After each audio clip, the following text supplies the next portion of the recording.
À celui qui a, il sera donné. Mes enfants, me voici au milieu de vous, je suis Jésus de Nazareth.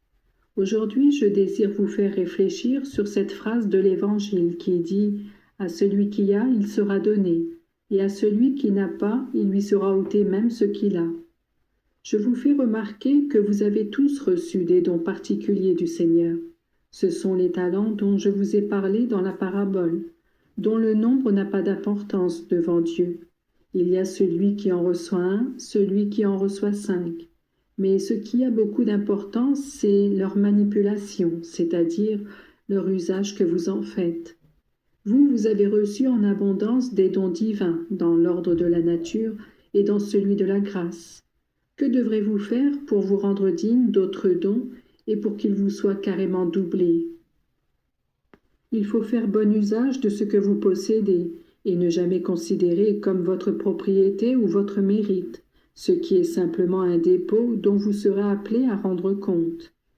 Ce sentiment d'humilité qui doit accompagner votre vie vous rendra tout d'abord circonspect et prudent, afin de ne pas perdre ce que vous possédez, puis il vous rendra généreux, afin de faire fructifier au maximum les dons reçus. Permettez que je vous invite à réfléchir sur le don immense de la foi, don que beaucoup estiment peu et perdent facilement.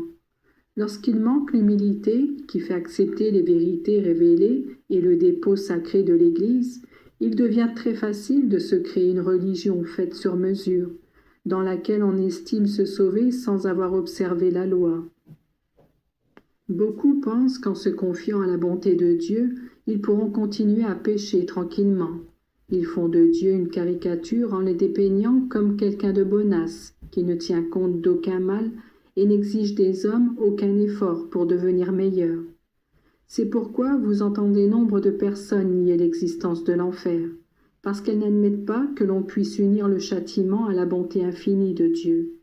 En même temps, celles-ci n'éprouvent pas le désir ni le besoin de prier, car elles disent « Le Seigneur sait tout, même si nous ne lui demandons rien ». Elles acceptent certains commandements et en méprisent d'autres. Elles affirment croire en Dieu, mais elles refusent l'Église, la Sainte Messe et les sacrements. Il y a des hommes tellement ignorants dans leur superbe qu'ils pensent faire la loi non seulement au pontife qui gouverne l'Église, mais encore à Dieu qui gouverne le monde. Je considère avec compassion ces pharisiens qui se sentent tranquilles dans leur cécité.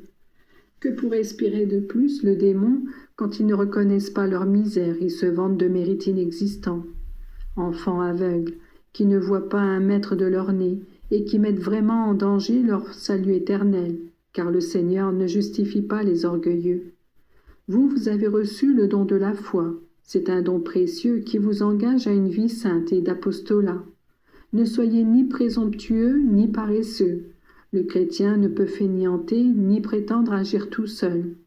Quand la paresse spirituelle s'empare de l'âme, l'homme devient comme un infirme, incapable de quoi que ce soit. La fatigue, l'inertie, l'indolence font se traîner une vie qui ne peut être que médiocre. Comment pourra-t-on dire ce bien pour la vie éternelle, indispensable pour se sauver? Moi, je donne mes grâces à tout le monde. Si une âme correspond et me montre sa gratitude, en s'appliquant à être cette lampe qui, placée en hauteur, aide autrui à voir, moi je m'émeus et ma générosité se déverse en ces âmes qui deviennent comme mon écrin. Si malgré les faveurs dont je comble mes créatures, celles-ci ferment les yeux et de façon insensée se demandent « Que m'a donné le Seigneur ?» ou bien disent « Moi je n'ai rien reçu, ce que je possède, c'est moi qui me le suis fait. » Ces créatures deviennent vraiment celles à qui est ôté même le peu qu'elles ont. Mes enfants, sachez apprécier les dons de Dieu, valorisez-les pour vous et pour les autres. Soyez reconnaissants du peu, afin que vous soit donnée une mesure tassée et abondante. Ne dites jamais « ma vie a été toute une tribulation ». S'il ne vous a pas manqué les souffrances, il ne vous a pas manqué l'aide. Dites plutôt « toute ma vie a été un don de Dieu ». Un don tellement grand qu'il équivaut au paradis. Mes enfants, soyez jaloux des dons de Dieu, comme moi je suis jaloux de vos âmes. L'œuvre la plus délétère pour un homme est celle de collaborer avec le démon à la perte des âmes. L'œuvre la plus méritoire que vous puissiez accomplir est celle de collaborer avec moi à leur salut. Les dons que chaque âme reçoit ont un but personnel et un but communautaire. Et lorsque je parle de communauté, je parle de la famille humaine. Soyez fidèles, soyez prudents, soyez généreux.